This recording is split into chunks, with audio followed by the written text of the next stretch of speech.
Hi, this is John from Chicago, and welcome to my channel. Today I'm bringing you the EMAX NanoHawk. This is an innovative tiny hoop. They designed it a little bit better. EMAX is noted for doing things differently. What they ended up doing here is they used a carbon fiber bottom plate to build everything on, instead of the plastic frame or the standard tiny hoop design. Because of that, they're able to get by with thin whoops that cause less air resistance and allows the quad to fly better. It flies more like a toothpick than a tiny whoop, which gives it a lot better aerobatic capabilities. The actual motors on here are the 0802 19,000 kV motors. The props, it comes with the four-bladed EMAX props, which give it a lot of thrust. I put some three-bladed props on to try to get rid of some of the jello, because the props tend to bend because they get hit in this, the hoops flex a lot. So with time, your four-bladed props will bend and give you jello in the camera. Speaking of camera, this is the RunCam Nano 3 camera, which is a great camera. It does have a fixed angle. It's not adjustable.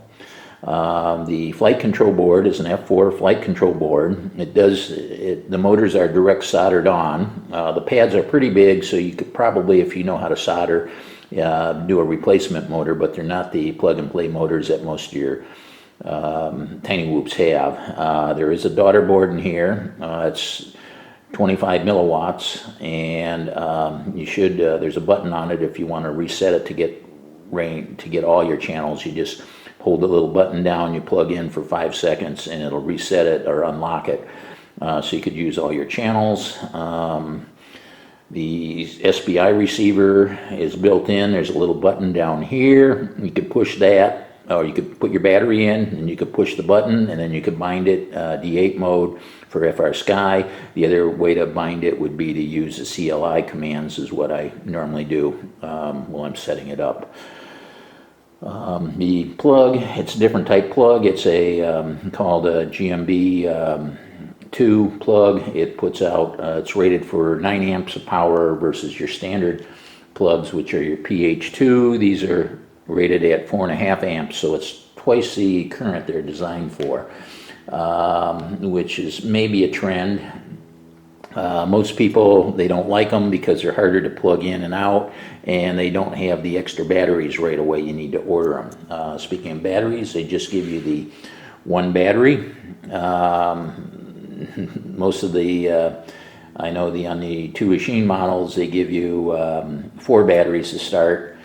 And they give you a better charger on the machine but this is a 6-place charger, and it will work, and they give you the adapters so you could charge the new batteries.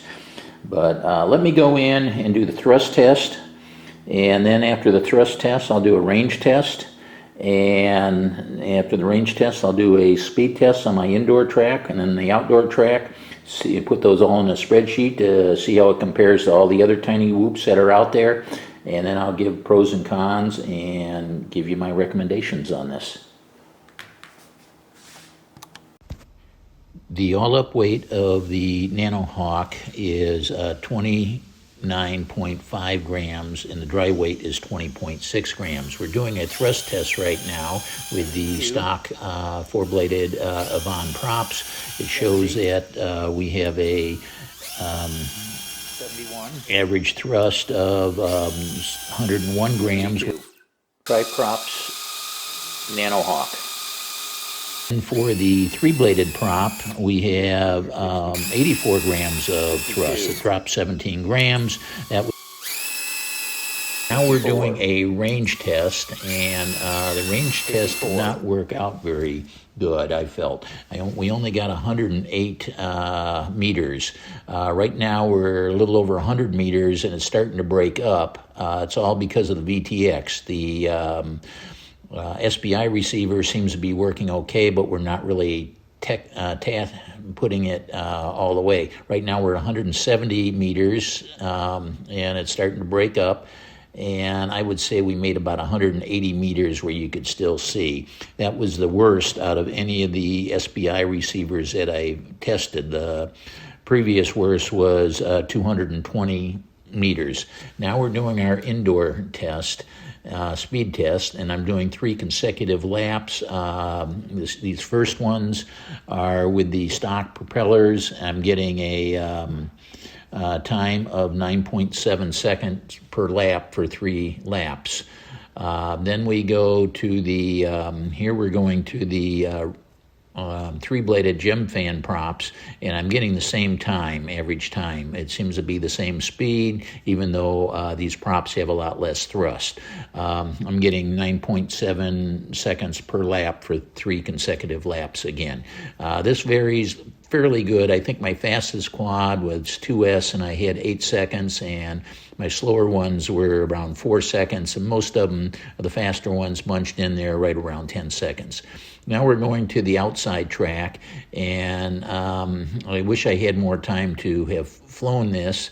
I only flew this one with 1 battery, and it's 3 consecutive laps, and I'm averaging 13 seconds per lap.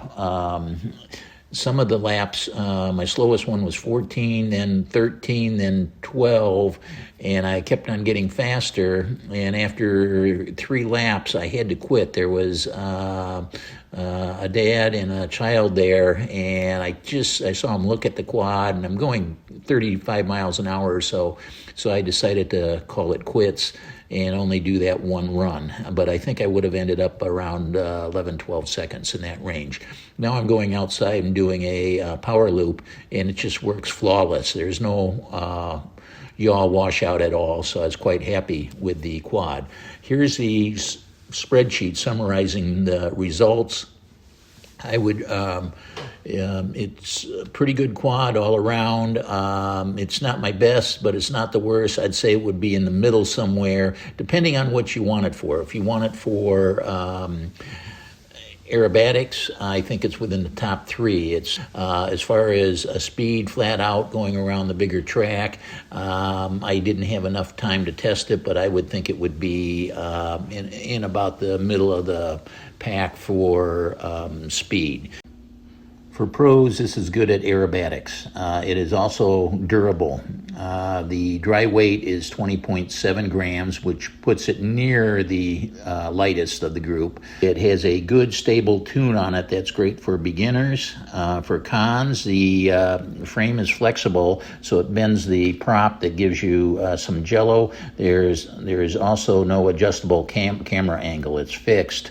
It also has a bad VTX. It only had a range of 180 meters, where some of the other 25 milliwatt VTXs had up to 300 meters. So overall, I would place this near the middle of the pack. Nice quad. I do recommend it. And if you have any questions or comments, please leave those below. And this is John from Chicago, and thanks for watching.